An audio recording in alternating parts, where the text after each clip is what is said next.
Večeras u gradskoj opštini Vračar tradicionalno po završetku školske godine nagrađujemo osnovce i srednjoškolce koji su nosioci Vukove diplome i đaci generacije.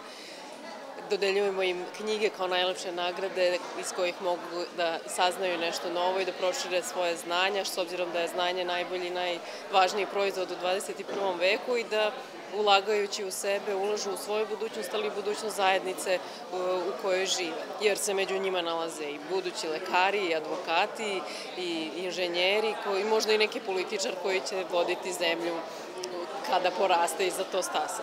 Tako da najbolje mu uvek pružamo podršku, tako i ove godine, a tu će biti jedan specijalan gost. Sa nama je večeras glumac Vladimir Aleksić koji će svoju poruku pružiti, podršku pružiti najboljim vračarcima, najboljim vračarskim đacima za dalje uspehe i dalje obaveze koje ih očekuju od septembra u novoj školskoj godini kao srednjoškolce, odnosno u oktobru kao nove brucoše na Beogradskom univerzitetu.